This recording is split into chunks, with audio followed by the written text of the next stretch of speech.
Muito bom dia, amanhã de domingo e o Viva Mais com o melhor da informação em saúde e qualidade de vida para você e toda a sua família. Vamos aos destaques desta semana. Lesões por esforço repetitivo e distúrbios osteomusculares relacionados ao trabalho. Como evitar? Quais os primeiros sintomas do Alzheimer? O Hospital Unimed tem comissão de pele para evitar e tratar lesões em pacientes acamados. Veja também. Já ouviu falar em craving? Acontece em dietas muito restritivas. E ainda, a receita de hoje é uma sobremesa. Pudim de chia com creme de manga, imperdível. O Viva Mais está só começando.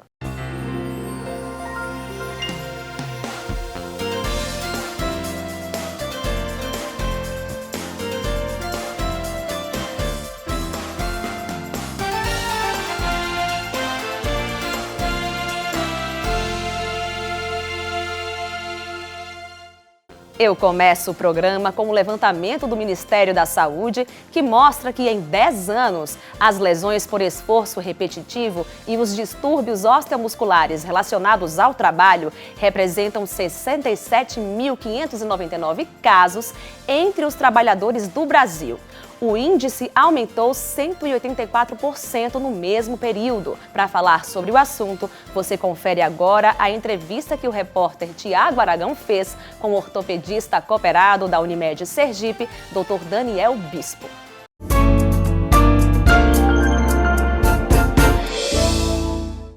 Olá, Karine, bom dia para você e a todos que acompanham o Viva Mais nesta manhã de domingo. Nós vamos conversar hoje com o Dr. Daniel Bispo, ele que é cooperado da Unimed Sergipe, ortopedista. Dr. Daniel, seja muito bem-vindo ao programa Viva Mais. Para a gente começar esse bate-papo, o que vem a ser LER e DORT? Bem pertinente a pergunta. É interessante que há uma separação clara de quando você tem a LER, que é lesão do esforço repetitivo, e a DORT é uma doença do aparelho locomotor que está relacionada à atividade profissional, ao trabalho. Quais são os sintomas de LER e DORT, doutor Daniel? E é interessante essa pergunta porque ela nos reporta a algo que não é apenas, às vezes, uma atividade mecânica. Por exemplo, nós temos pacientes que desenvolvem o que nós chamamos de fibromialgia. Ela se comporta como uma doença mecânica, ou seja, com dor, com zonas em que você tem pontos de gatilho, limitação funcional, incapacidade do trabalho, mas na verdade essas lesões, elas não é porque a mecânica produziu essa reação inflamatória, mas por tensão, por estresse. Aquele indivíduo que trabalha sob estresse. Então ele desenvolve a fibromialgia e ela pode ser classificada como uma doença em função do trabalho, a DORT. Em específico para LER, quais são os sinais? Bom, primeiro você está desenvolvendo uma atividade onde o mecanismo pelo qual você trabalha é repetitivo. Cortar cana. Cortar cana pode produzir um esforço repetitivo. Né? Então, todas as vezes que você faz um movimento em que ele se reproduz da mesma forma, muitas das vezes, você pode estar desenvolvendo uma LER. E aí, no caso, a dor que vai aparecer inicialmente? Dor, esse indivíduo, e essa dor, ela é razão de um processo inflamatório, né?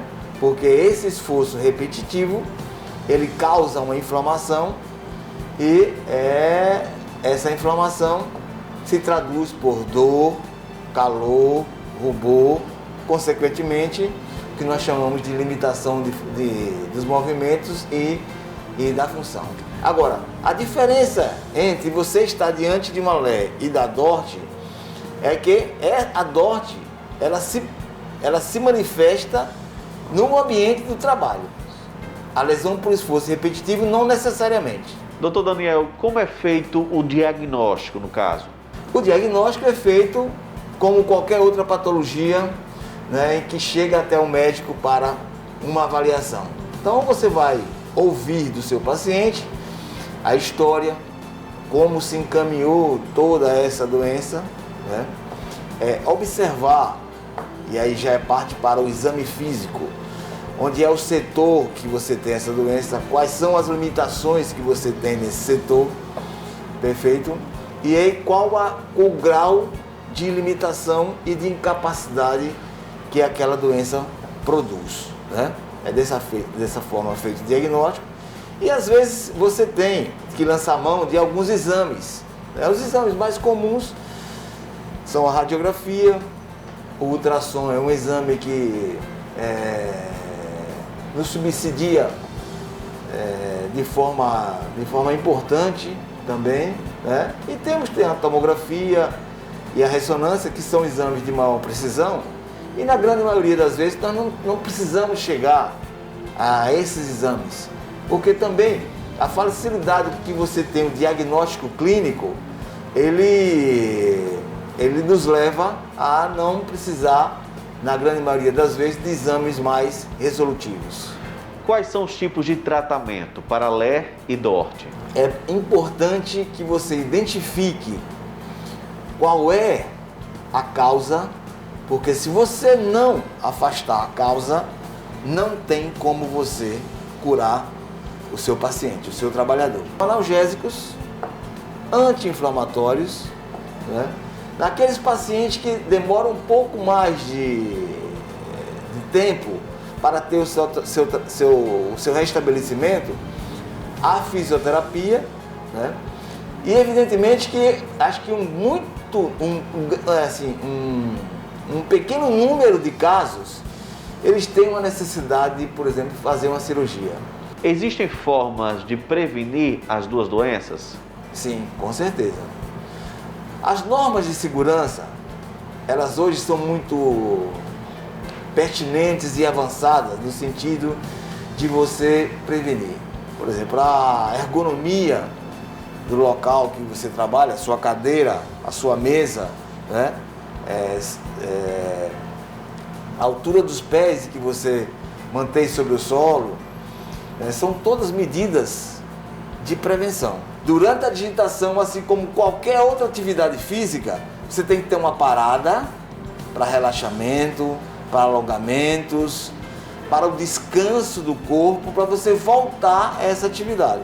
E uma outra coisa é que, por exemplo, naqueles indivíduos que trabalham com força, com peso, é necessário que esse paciente, que esse trabalhador, tenha consciência de que ele precisa se preparar para isso. Ok, muito obrigado pela participação. Segue no estúdio, Karine. No próximo bloco, quando os sinais apontam para a doença de Alzheimer. E ainda, conheça o trabalho da Comissão de Pele do Hospital Unimed. Não saia daí, o Viva Mais volta já já. Automedicação? Não. Médicos estudam muito para entender o seu corpo. É perigoso não seguir a risco o que eles recomendam e desnecessário se irritar quando eles não prescrevem remédio algum. Confie no seu médico. Ele sabe o que é melhor para você. Cuidar de você. Esse é o plano.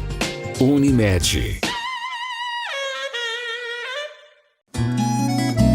É assim o nosso jeito de cuidar. Pra quem precisa de cuidado, a gente sempre tem carinho pra dar. Em cada unidade de braços abertos, basta ter você pro nosso plano estar completo. Tudo à disposição, todo zelo e atenção, essa é a nossa vocação. Vem daqui, de dentro um forte sentimento. Vem do coração, em todos os momentos, o nosso cuidado vem de dentro. Cuidar dos sergipanos, essa é a nossa vocação. E ela está presente em cada uma de nossas unidades. Unimed Sergipe, o nosso cuidado vem de dentro. É nossa tradição, nosso juramento, o nosso cuidado vem de dentro. Estamos de volta e veja só.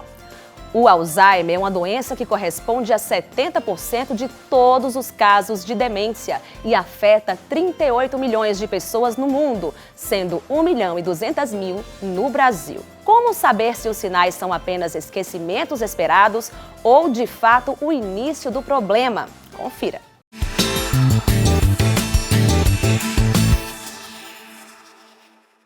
Primeiro é importante a gente conceituar o que seria Alzheimer.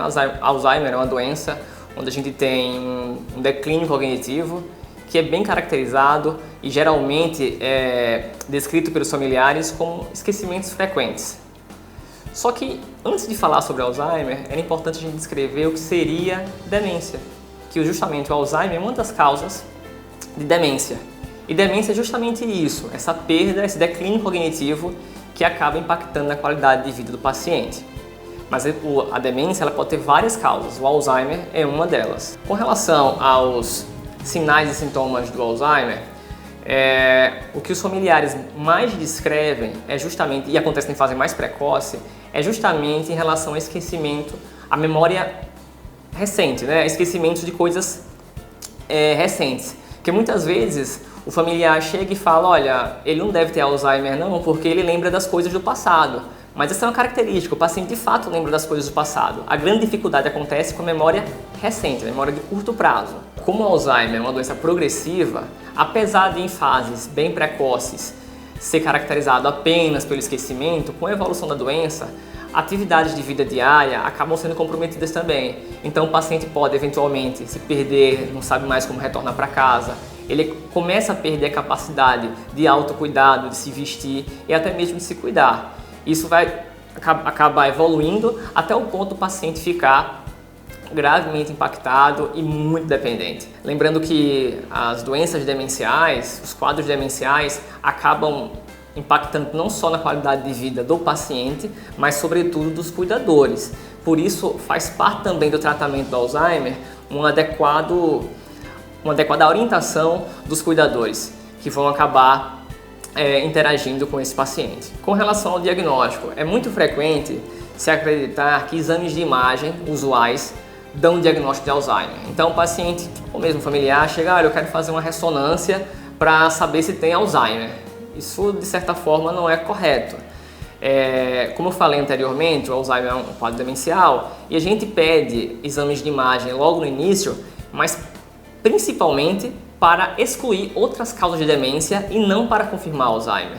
É bem verdade que técnicas avançadas de neuroimagem atualmente já são capazes de detectar sinais da doença de Alzheimer propriamente dita, mas esses exames não são utilizados na prática clínica. A principal função do exame de imagem, seja ele ressonância magnética ou mesmo a tomografia, é acabar excluindo outras causas de demência que não Alzheimer.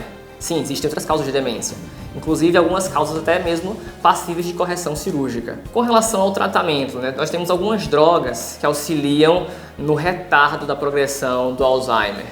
É bem verdade que o benefício dessas drogas é um tanto discreto. O principal objetivo do tratamento é melhorar a qualidade de vida do paciente, tratando sintomas específicos e orientando os familiares. Além do tratamento medicamentoso, os pacientes com Alzheimer precisam também de acompanhamento multidisciplinar. Não será só a medicação que vai acabar tratando esse paciente. Ele, com frequência, vai precisar de suporte de outros profissionais, da equipe multidisciplinar, seja profissional fisioterapeuta, algumas vezes fonoaudiólogo e mesmo psicoterapia. Uma das formas de você conseguir prevenir a ocorrência do Alzheimer ao longo da vida é através do combate de fatores de risco cardiovasculares. Então, da mesma forma que você trata seu diabetes, trata a hipertensão para prevenir a ocorrência de AVC e de infarto, essas mesmas medidas serão importantes também na prevenção do AVC, ou melhor, na prevenção do Alzheimer. Outra coisa muito importante que a gente sabe é que quanto maior a reserva cognitiva do paciente, ou seja, quanto mais aquele paciente, quanto maior o nível de escolaridade daquele paciente, menor a chance dele desenvolver Alzheimer ao longo da vida.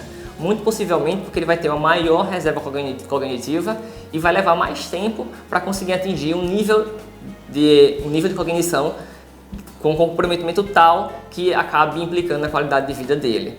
Essas são as minhas recomendações referentes ao Alzheimer, espero que tenham gostado e até uma próxima oportunidade.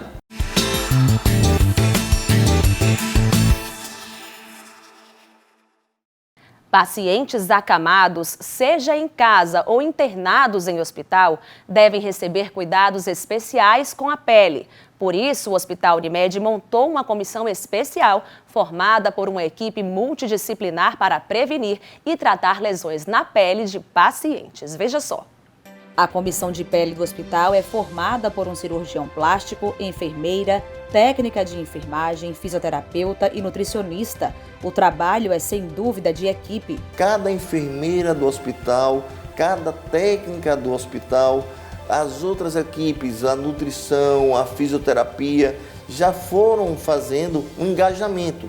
São colaboradores, todos juntos, porque o fisioterapeuta faz a fisioterapia lá na parede das pacientes da UTI, já tem a posição que o paciente deve ficar naquele horário. Então, a fisioterapeuta acaba a fisioterapia e já vê lá, olha, é para estar nessa posição. Já ajuda a gente deixando naquela posição. Então, tudo isso fez com que o número de ferimentos causados por ausência de mudança de decúbito, tudo isso, praticamente foi zero nos últimos meses. Pacientes com riscos de lesão de pele, entre eles idosos, pessoas entubadas e com fragilidade capilar, recebem a visita para avaliação da comissão. E esse grupo de profissionais passa constantemente por treinamento. Nós tanto passamos nos lugares críticos, como UTIs, como pacientes que são acamados, para poder avaliar esses pacientes, para poder ver se está sendo feito essa mudança e de decúbito, se está surgindo algum sinal que ali vai formar um ferimento, e a gente vai dar o treinamento para o setor, tipo da UTI, tem as enfermeiras, as técnicas do setor, para poder elas fazerem o melhor manejo desses pacientes. O acompanhamento é realizado desde a admissão do paciente até a eventual alta médica. Quando chega o paciente no hospital, o enfermeiro assistencial, ele diariamente faz esse acompanhamento de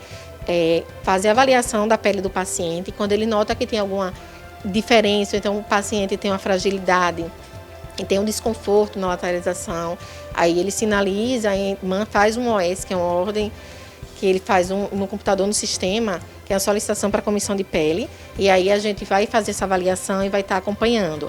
Se o paciente tem já alguma lesão, a gente avalia, vê qual é o tipo de lesão que tem, faz a prescrição com a cobertura que vai ser utilizada e passa as informações, a equipe vai estar fazendo esse curativo e a gente vai estar acompanhando e reavaliando sempre essas lesões. O cirurgião da comissão de pele, Alcides Góes, destaca que, além de tratar as lesões dos pacientes, o foco é evitar que elas apareçam. Afinal de contas, a prevenção é sempre o melhor caminho. As equipes foram treinadas e elas viram que perde muito menos tempo em fazer uma prevenção do que fazer um curativo de um paciente que tem essa lesão, essa úlcera por pressão. Então é muito mais rápido a mudança do decúbito do que tratar uma úlcera, fazer os curativos. A nutricionista da comissão ressalta que, apesar de o trabalho ser realizado por uma equipe multidisciplinar, o processo de cada paciente é individualizado e o papel da nutrição é de suma importância na recuperação e na cicatrização da pele. A gente avalia o paciente de acordo com o grau da lesão por pressão e também do estado nutricional daquele paciente. Então, se é um paciente que ainda está com alteração na pele, que provavelmente vai surgir, a gente vai naquela premissa da nutrição, de que a gente precisa nutrir e hidratar esse paciente. Se eu tenho um paciente nutrido e um paciente hidratado, eu tenho um paciente com menores chances de abrir uma lesão por pressão. Então, a gente intensifica o cuidado nutricional desse paciente sem precisar lançar mão de alguns nutrientes específicos isolados. Se eu tenho um paciente com a lesão por pressão já consolidada, uma lesão por pressão em estágios mais elevados, provavelmente em algum momento eu preciso lançar a mão de suplementos específicos, seja por via oral ou por via interal, de dietas específicas, eu preciso redefinir metas de caloria, de proteína para esse paciente. Seu Jorge está acamado há 1 ano e há 1 mês está internado no hospital. A esposa dele, Maria Elisa, que o acompanha diariamente, reconhece o trabalho da comissão de pele e agradece.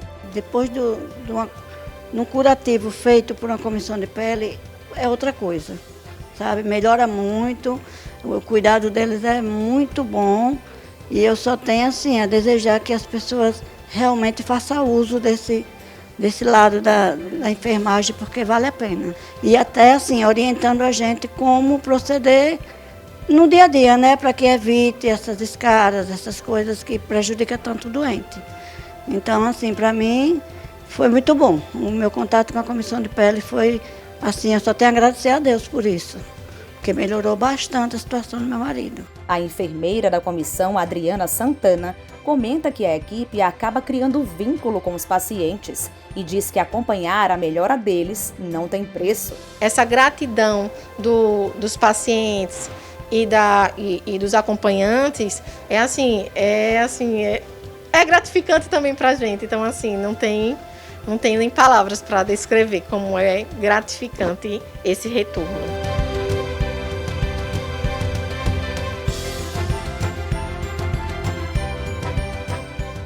O Hospital Unimed fica à Rua Campo do Brito, número 1000, no bairro São José. Para mais informações, ligue 2106-4848. A seguir, você sabe o que significa craving? É um termo relacionado a dietas muito restritivas. E mais, a receita de hoje é uma sobremesa, pudim de chia com creme de manga. É daqui a pouquinho, logo depois dos comerciais. Automesticação? Não. Médicos estudam muito para entender o seu corpo. É perigoso não seguir a risco que eles recomendam e desnecessário se irritar quando eles não prescrevem remédio algum. Confie no seu médico. Ele sabe o que é melhor para você.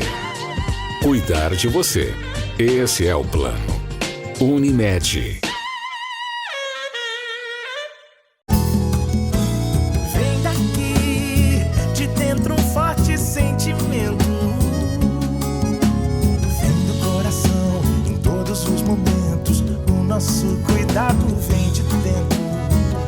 Cuidar dos sergipanos, essa é a nossa vocação. E ela está presente em cada uma de nossas unidades. Unimed Sergipe, o nosso cuidado vem de dentro.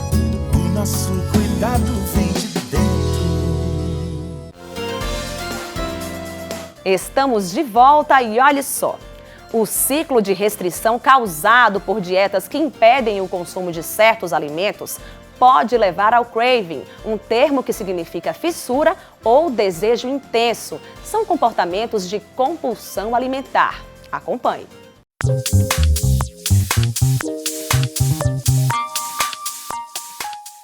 Primeiro de tudo, eu gostaria de deixar para vocês a informação do que é o ciclo de craving, né?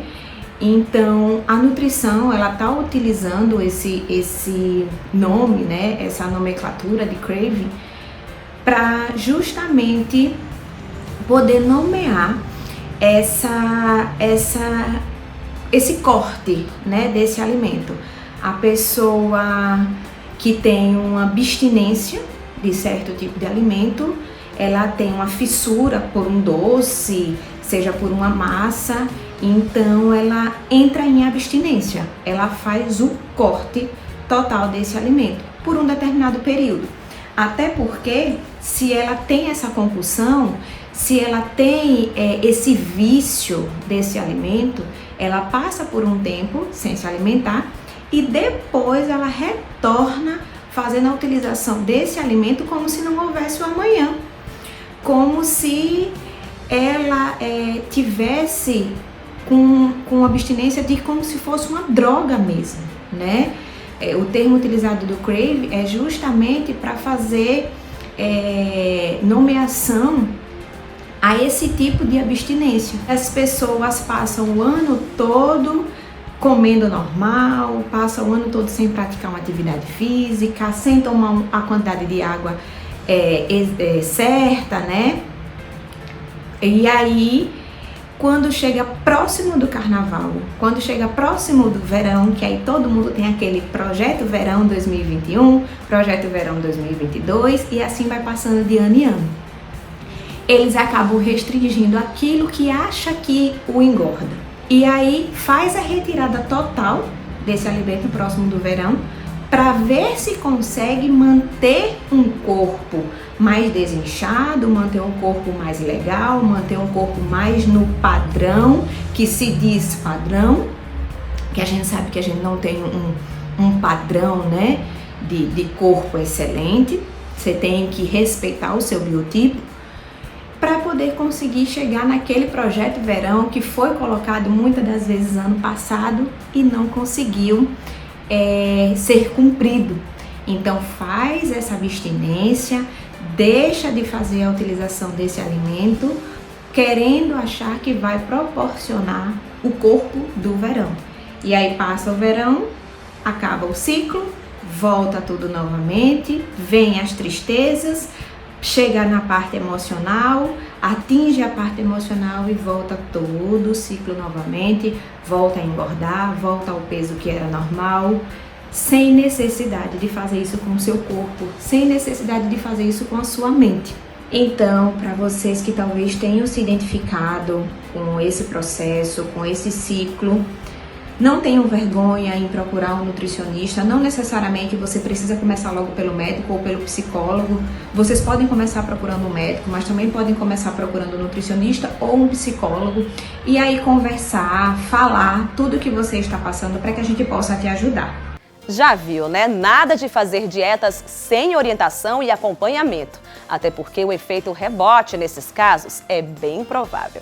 E agora vamos à receita da semana. Ela tem 2 ingredientes principais que oferecem textura, sabor e um frescor especial. Um deles é a chia, que é fonte de fibras, cálcio, fósforo e zinco. Tem ômega 3 e é considerada uma proteína completa por conter os 9 aminoácidos essenciais que o nosso organismo não produz. Nessa sobremesa geladinha também vai um creme delicioso de manga, que nada mais é do que a fruta batida. Além de ser uma belezinha para o intestino, por ser fonte de fibras, a manga aumenta a imunidade por ser rica em vitaminas A e C. Não podemos esquecer que ela também tem glutamina, um ácido que ajuda na concentração e na melhora da memória. Anote aí!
Viu só? Uma receita saudável, refrescante e cheia de nutrientes. Não deu tempo de anotar? É só acessar Viver Bem Receitas no canal do YouTube da Unimed Sergipe. E o Viva Mais de hoje fica por aqui. Para saber mais sobre o programa, acesse o site da Unimed Sergipe, www.unimedse.coop.br ou ainda as redes sociais da cooperativa, sempre Unimed SE. Obrigada pela atenção, tenha uma excelente semana e a gente se vê no próximo domingo às 10 horas da manhã, aqui na sua TV Atalaia, Rede Record.